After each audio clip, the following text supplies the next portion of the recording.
เพียรจ้าตลาดนัดนะคะยันอันนี้พักโขมบ่เบะอันนั้นพักปัง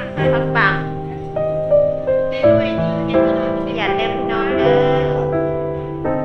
พักปังแต่แซ่บเนาะแกงใส่ปลาย่างเนาะอ่อนๆเลย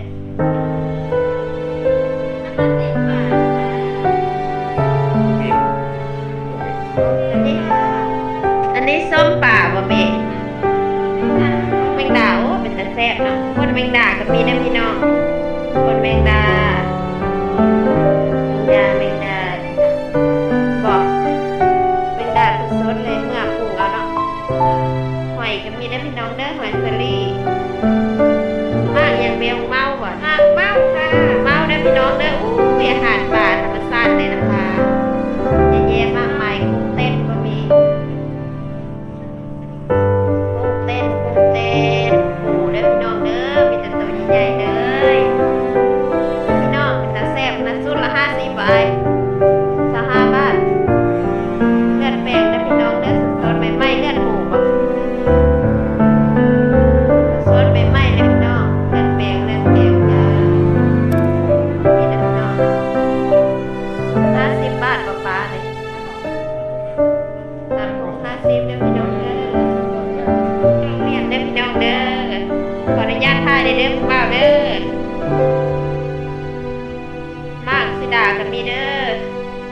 สิดากิโลละ35กันสิดาเด้อพี่น้องเด้อเบิ่งผู้บ่าวล่อขาย2 คนนะพี่น้องมาซื้อซอยเพิ่นได้เด้อตลาดนัดของผมของโคนเด้อพี่น้องเด้อลำไยลำไยเด้อบัดออกมาจากเอาสวยมากเลย20 บาทพี่น้องนี่เป็นโซนผลไม้นะคะโซนผลไม้แก้วมังกรกิโลละ15แล้วต้องปรับไหมองุ่นกับมีองุ่นกิโลละ70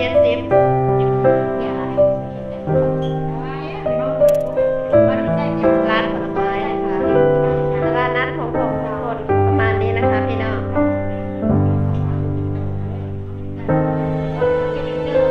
ประมาณนี้นะคะปลาหมึกกับมีเด้อหมึกยาวไล่เด้อพี่น้องเด้อถูก30 บาท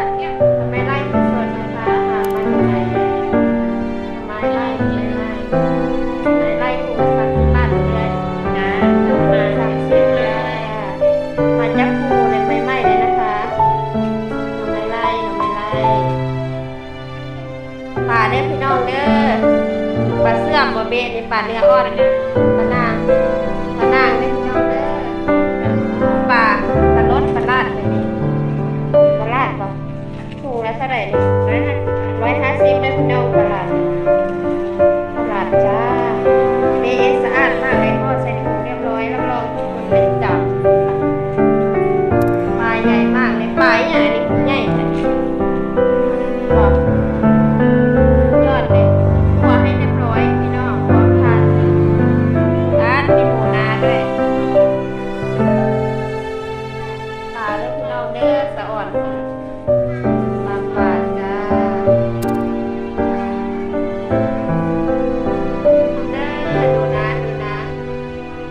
ดูนะใครอยากกินหนูมาเด้อหนูตัวละ200ตัวละ100บ่ป้าตัวละ100คือตัวใหญ่แท้ละ100ก็มีเด้อพี่น้องเด้อหัวปลีตำแซ่บได้เหมือนตัวปลาซิวมีเด้อพี่น้องปลาซิวแก้วเนาะ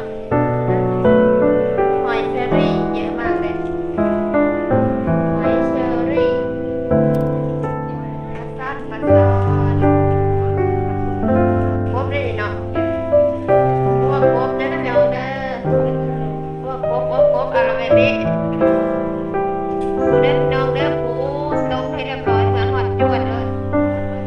ทอดปากก็มีแล้วทอดหนังปากทอดหนังกบก็มีเด้อพี่น้องเด้อแกงหน่อไม้แกงเห็ดอาหารซุปก็มีเด้อพวกกบปิ้งเรียบร้อยค่ะเรียบร้อย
ผัดไก่นึ่งบะหมี่ก็มีโจ๊กอันนี้นะพี่น้องโจ๊ก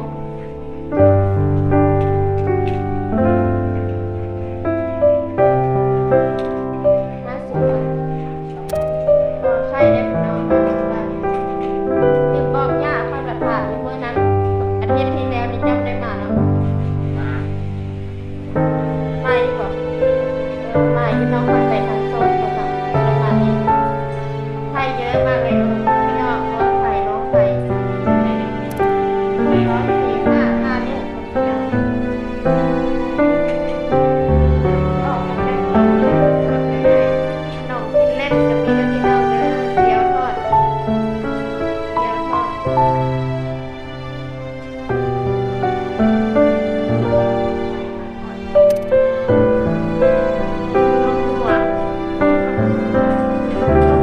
ต้มนัวเนื้อเปื่อยต้มแล้วข้าวไส้กรอก5 บาทได้พี่น้องมีละ5 บาทไส้กรอกแล้วผ่านมาเป็นไส้กรอก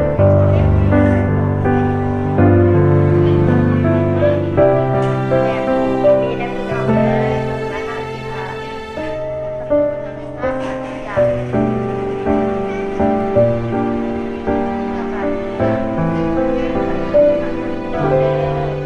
ขนมกินเล่นนะคะเห็ดทองเห็ดตาแซ่บเนาะน้ำจิ้มรสเด็ดนะคะเต้าหู้ทอด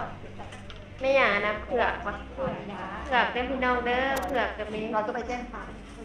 อาหารเยอะแยะมากมายนะคะณตลาดของผมบ้านเมืองอำเภอพระโคนจังหวัดสกลนครนะคะให้ผ่านไปผ่านมาอย่างนี้เลยอันของผมก็จะประมาณนี้นะคะพี่น้องเยอะแยะมากมายนะจะมีได้พี่น้องเด้อกิโลละ240ห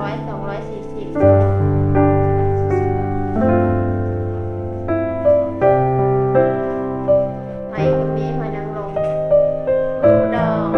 เนาะเป็นกุ้งดองปูม้าตัวละ15 บาททะเลนะคะทะเล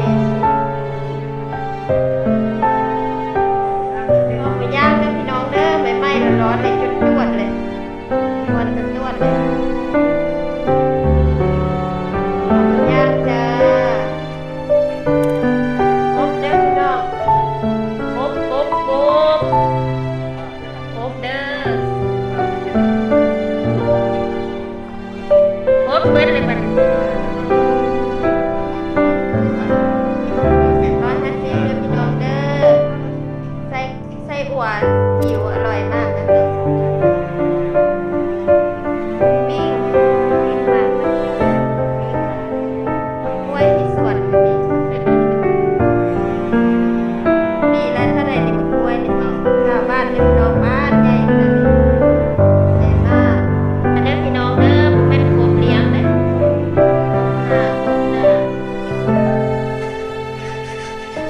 โลละ150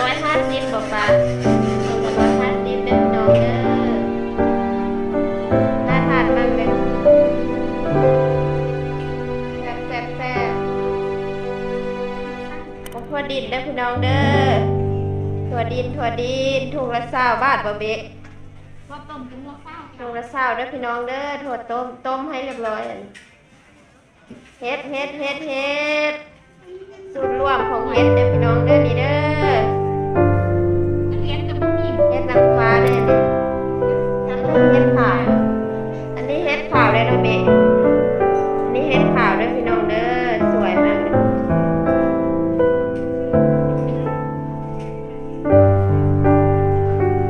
เฮ็ดนะจ๊ะดักแด้ เรียนกันบ้างไม่สวยเลย สวยเลยจานละ50 บาทบ่เบ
มี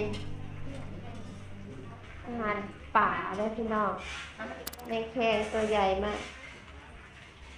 แมงแคง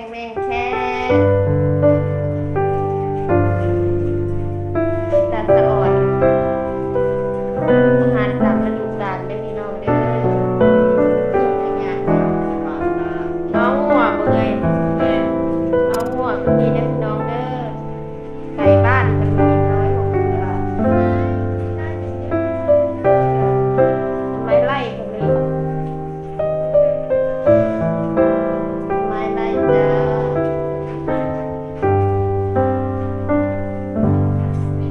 รวมอาหารป่าไม่ได้น้องเฮ็ดเด้อพี่น้องเด้อเฮ็ดขาวกับเฮ็ดนางฟ้าบ่เฮ็ดฟ้าเฮ็ดพี่น้องเด้อจานละ50 บาท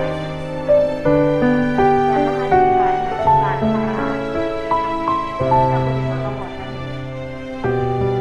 ค่ะ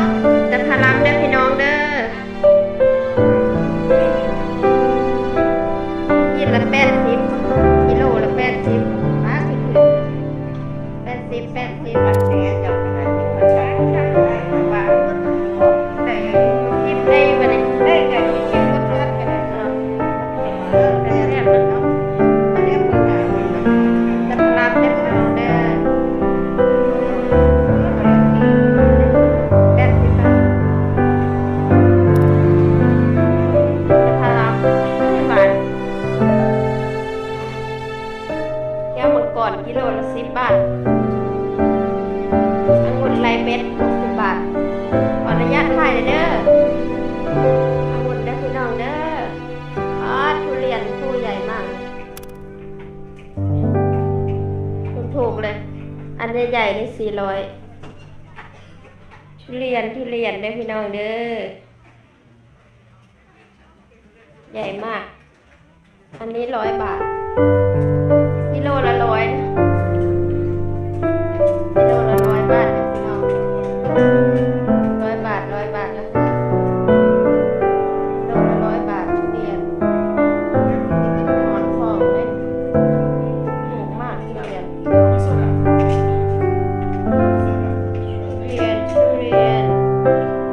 ลูกผู้โตเนี่ย ของอร่อยกรอบนอกนุ่มใน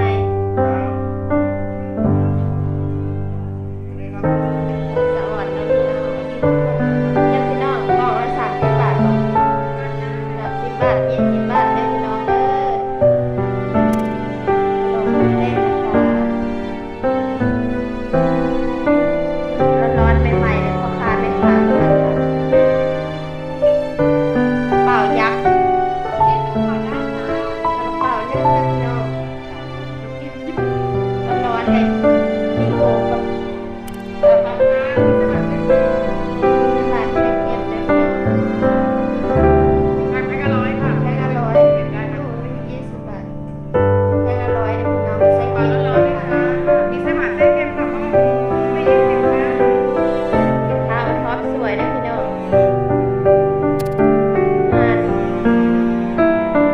สวยเอ็ดปันนิดเลยเปล่าก็มี